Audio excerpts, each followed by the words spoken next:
Our guest today is Laila Ali, daughter of the most recognized sports figure of the 20th century, boxing legend Muhammad Ali. Laila is a former professional boxing champion herself, also a wife, a mother, a TV host on OWN of Homemade Simple, best-selling author, and a powerful voice for empowerment and for wellness. Please welcome Laila Ali.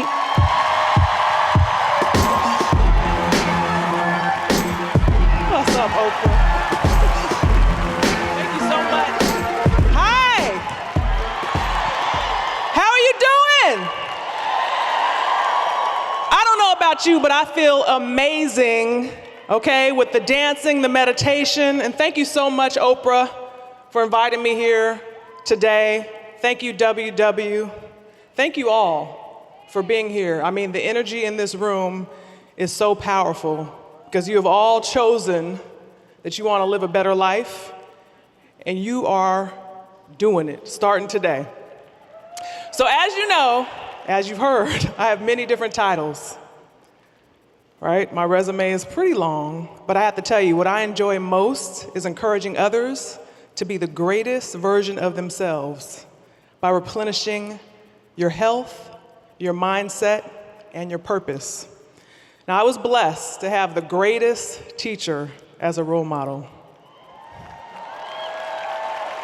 Being Muhammad Ali's daughter was truly a divine gift. It really is. Having him as an example shaped me into the person that I am today. Now, my dad had a tremendous amount of respect for himself and also for others. His courage and dedication were immeasurable when it came to standing up for people and doing what was right. When I was, man, thinking about him now, when I was a child, he told me that boxing was his platform. It was just a job, right, to do his real work.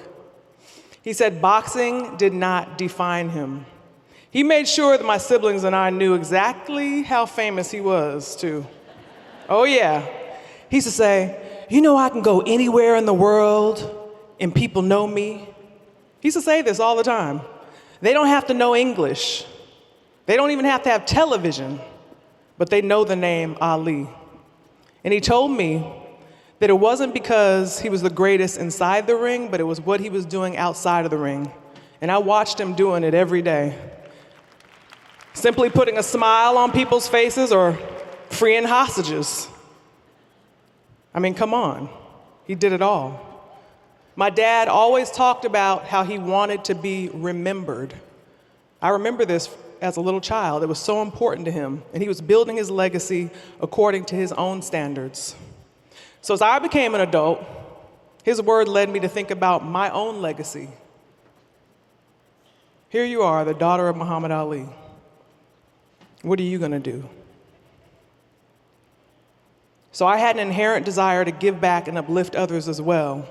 And I knew that I wanted to make a difference in the world, but I didn't know exactly how. Fast forward in time, I was about 18 years old, going to school full time, living on my own. Yes, I had a nail salon at the time. I was doing nails. Y'all didn't know that, huh? I do a good pedicure.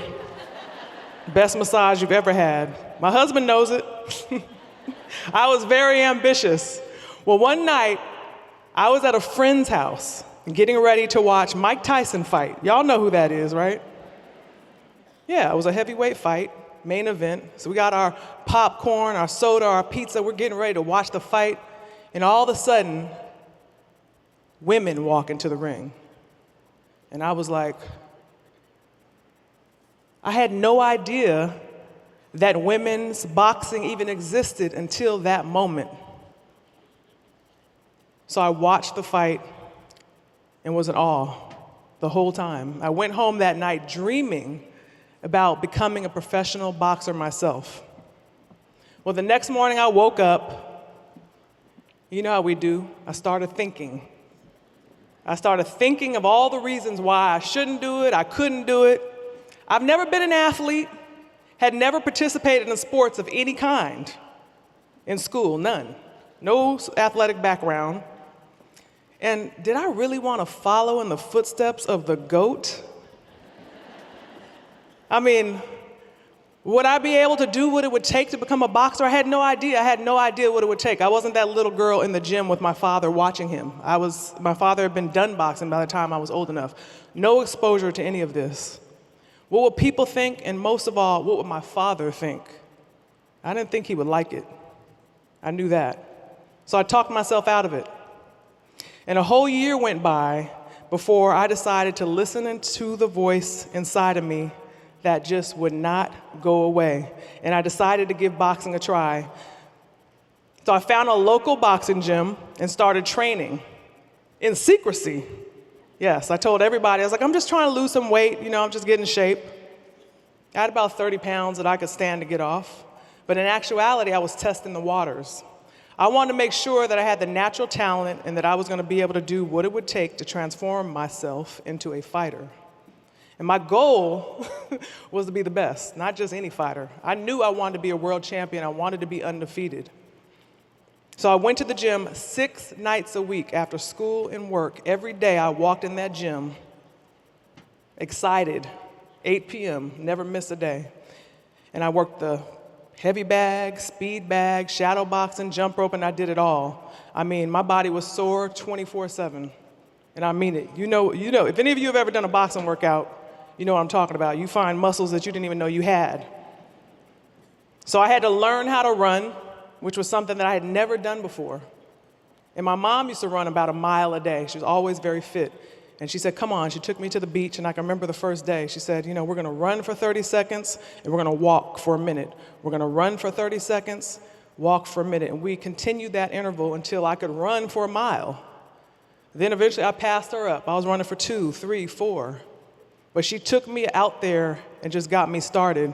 And within about 4 months, I had lost about 35 pounds of body fat, gained lean muscle, and more importantly, I thought, looked, and felt like an absolutely different person. I had actually transformed myself into this fighter that I had the vision of.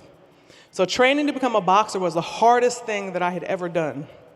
But I loved every moment of it because I kept that vision in my mind of the end result.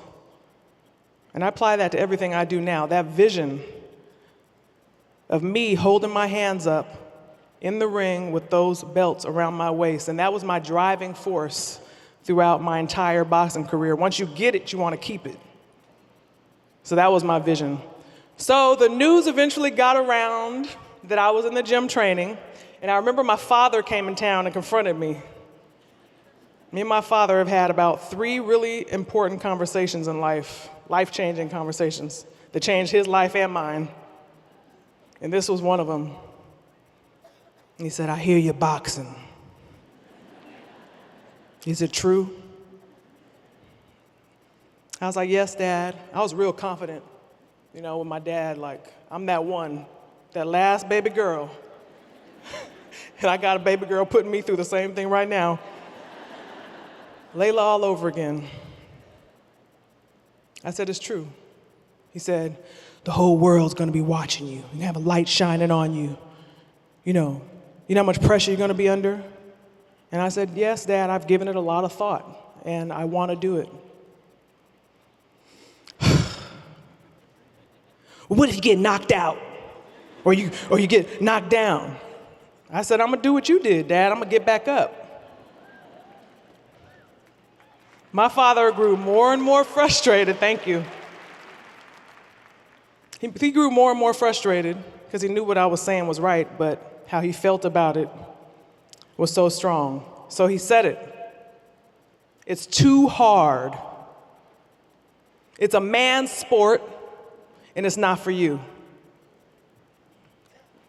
I said, I understand how you feel, but I've made my decision, and it's final.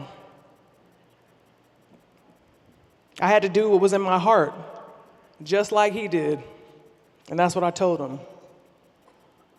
I do what's in my heart. So 6 months later, I had my pro debut. It was my first time ever getting in the ring. No amateur fights, right? So you can imagine the pressure that was on me, a young girl getting in the ring for the first time with my father, Muhammad Ali, in the audience. 80 different media outlets, my first fight ever, waiting to see what I was gonna do. So this was the moment to prove to my father, to the world, and most importantly to myself, that I had become an athlete. So that bell rang. My opponent and I met in the middle of the ring and started boxing. 54 seconds later, she was on the canvas.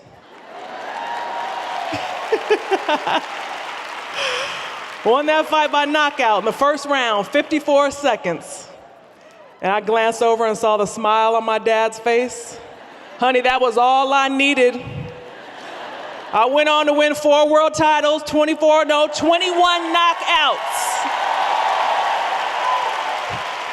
And it didn't happen by accident.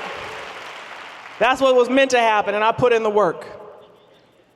So after I won my first world title, so he was at a lot of the fights. It was a title fight. He came to the back of my room and he said, I want to talk to you. And I'm like, oh man, now what? What did I do? He had a serious look on his face. And I was so nervous. Like, what does he, because, like I said, when my dad pulls you aside and says he want to talk to me, I said, okay. And he said, I was wrong.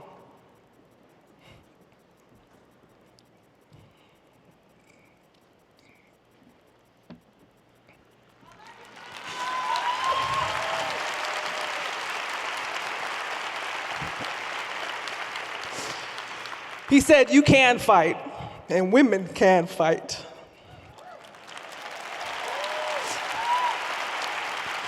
And that wasn't only a big win for me, it was a big win for us, because my father thought a certain way about women. And he tried to put a limit on me, and I didn't let him. So I had won his respect in the ring and outside of the ring. And that was big to me. He said he was proud of me. So we both hugged tight and we cried. And I knew my father was just afraid. He was afraid. He didn't want me to get hurt. So I understood that. But my desire to become a world champion was so strong and so pure that I didn't let anyone else's limitations or fear on me stop me. Not even my own father, who happened to be the greatest of all time.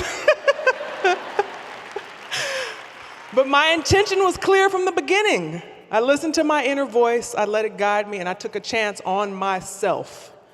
And I've been doing it ever since.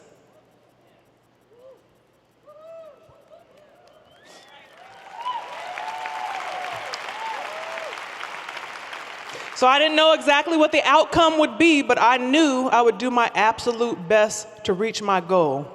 Becoming an athlete forced me to be stronger mentally, physically, and spiritually. And one of the most important lessons that I've learned is that confidence comes from preparation. Confidence comes from preparation. People ask me all the time, how are you so confident? Because I do the work. And I apply that to every area of my life. So now I'm 42 years old, have my pro debut at 20. I have 2 children. I weigh 200 pounds. Right now, today, and I feel amazing. I feel healthier. I am healthier than I was 15 years ago because I've learned what works for my body at all stages. And I train smarter, not harder. I focus on my health, not what size I wear. And I watched my father struggle with Parkinson's disease for 35 years. My father would often tell me that he felt that if he would have adhered to a cleaner organic diet, he thinks his Parkinson could have been avoided. And he told me that at a very young age. And whether that was true or not, it always stayed in the back of my mind. And it changed and shaped the way that I think about food. It can work for us or it can work against us. It all depends on what we choose to eat. I was diagnosed with thyroid disease 15 years ago. And I've been on medications since then that I have to take for the rest of my life. And I know many of you might be struggling with the same thing. It's a struggle to stay at a healthy weight for me because my metabolism is slow now. I'm not used to that. I used to lose 10 pounds the week of the fight. Get that weight off. It doesn't happen that way anymore. And there are also days when I feel fatigued or have lack of motivation in general. But while thyroid disease has proven to be a challenge, it has also made me respect my health more than ever. And I'm an advocate for being preventative. You must take time for self-care, eat quality foods, and commit to getting your body in motion. And it's not just about what you put in your mouth. We know this now, right? Ask yourself, what kind of thoughts are you consuming in your mind?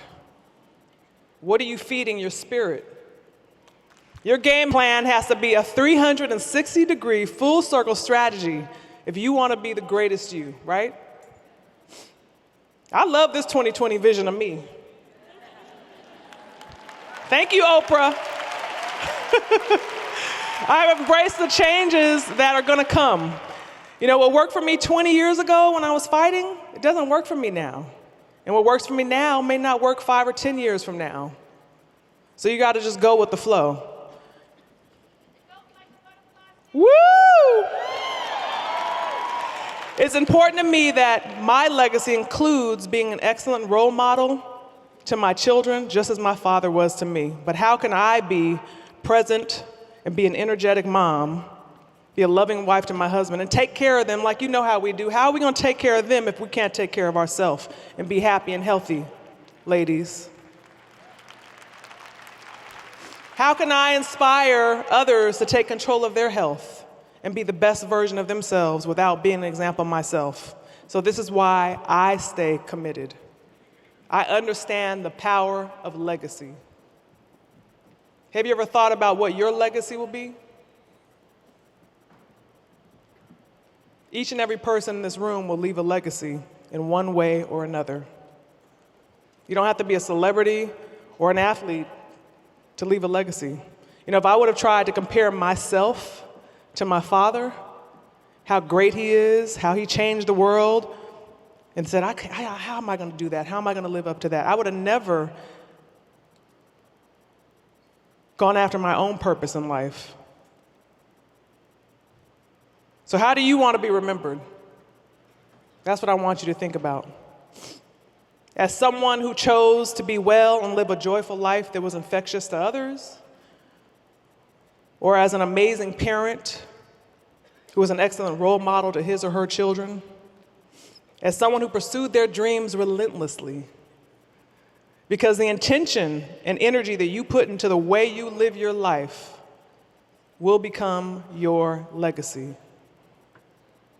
The food you eat, the work you do, the people you choose to surround yourself with will define who you truly are. You can say one thing all you want to, but we're all going to be watching what you're actually doing, and that's what's going to become your legacy. So you have to be intentional, deliberate, purpose-driven, and relentless. Yesterday would have been my father's 78th birthday.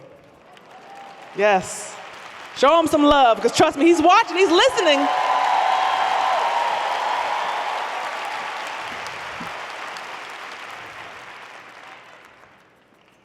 What better gift could I have given my dad than to say I'm standing on a stage in front of a sold-out arena, giving my testimony on something I learned from him?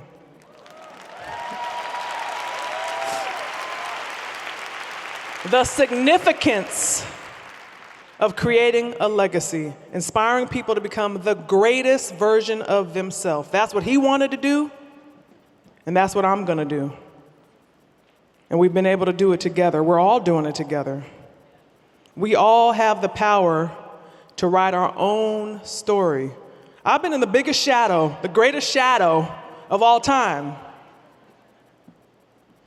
And I'm still writing my own story. So your past doesn't define you? Thank God. Woo! I know I feel that way about mine. But every day, you have the opportunity to write your legacy. Every day. So don't wait. Start today. Start now. We're gonna do it? I know you will. Thank you so much. I love you all.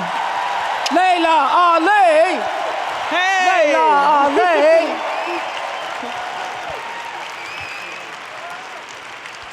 So I wanted to ask you about that. As you were speaking, I was just thinking about what's it like to be in, how do you create your own light when you are living in the shadow of the greatest of all time? I mean, I would think that would be hard, particularly for the kids. Right. Yeah. I thank God that at a very young age, I was able to see all of the greatness in my father and also the imperfections and say, wow, this is the most famous, beloved man in the world, and he makes mistakes too. He's not perfect. So that just really leveled the playing field for me. And I said, he's a human being, just like me.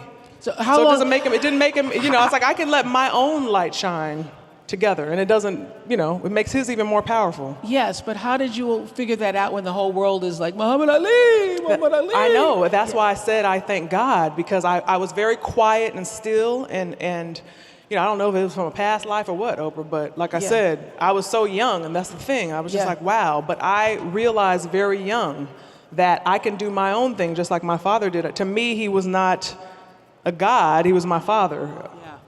Well, my biggest takeaway from what you said here today, and I love this, I hope you all got it, take a chance on myself. Absolutely. Take a chance on yourself. Yeah, because the thing is this, a lot of times we hold ourselves back because we're afraid of what will happen. It might not go the way I want it to go. What will they say? What will they think? And when you understand that, sometimes you gotta just take that leap and just say the heck with it. But that's why it was so important for me to see that even Muhammad Ali's not perfect. Even he makes mistakes. So if I make a mistake, it's okay. If you're not perfect, it's okay. The goal is to learn in this life and grow in this life. So you have to get comfortable being uncomfortable, because if you're ever gonna grow, you gotta push yourself. Just like we tell our children. They don't want to do something, they're afraid, right? But we have to push them. And I love when you were talking about preparation. You know, my definition of luck is preparation, meeting the moment of opportunity. Yes. And when that happens, when you're prepared and you meet the moment of opportunity, people go, oh, you're so lucky, but no luck shows up unless you're prepared. Absolutely. Yeah. And I love the fact that me and Oprah think the same way. I'm just like, I'm doing something right. Yes, you have to. My confidence always comes from preparation. When I was boxing, oh, she's cocky, she's this, she's that. And I'm like, look, I'm doing the work, and I'm gonna go in there and I'm gonna put the action behind what I'm saying, and I go get the knockout.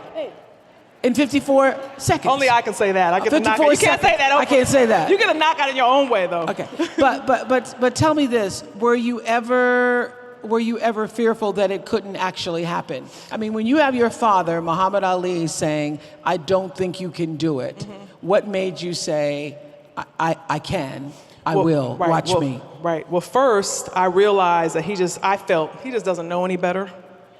That's how I felt. No, really, like, he doesn't know women box. We obviously can box. I'm training, I see women training, so that just wasn't the case. He was old school, he just didn't know. Then he didn't realize this fighter that I had in me. And when you talk about being present as a parent, because if you're not, you miss so much. That's something I'm working on now too, because we have so many things going on. But he wasn't always present. And he didn't realize what I had inside of me. But it wouldn't have mattered. His fear wouldn't even let him see the opportunity, the possibilities, because I was his baby girl. He didn't want me in a dirty, grimy boxing gym. I got that. But it was in my heart, and I had to do what I wanted to do. And yes, you say, how do you know that you're gonna do it? Oprah, with every cell in my body, every single cell, before I got in that ring, I knew I was gonna win. That's how I felt. It wasn't something I'm just saying. It was not a mantra. Like, I really felt it. I didn't know how I was gonna win. Was it gonna be a knockout in the third, fourth? What was gonna happen? Am I gonna get cut? I don't know. Is her nose gonna get broke? I don't know. But I'm gonna win. And I have never felt that way about anything else in life. I'm telling you, since then, I do a lot. I don't have that feeling. So that's how I felt. I owned that ring. So now, as someone who's had that feeling of knowing for sure, okay? how do you go do things that you don't feel that way about? How did I come on this stage today in front of 15,000 people with Oprah Winfrey and still feel like I can do my best? I didn't have that feeling I had in the ring. But you did your best. Thank you. You did your best. That's what I was getting to. See? You did your best. Thank you, Layla Ali. Thank you. I love you guys. Thanks, so.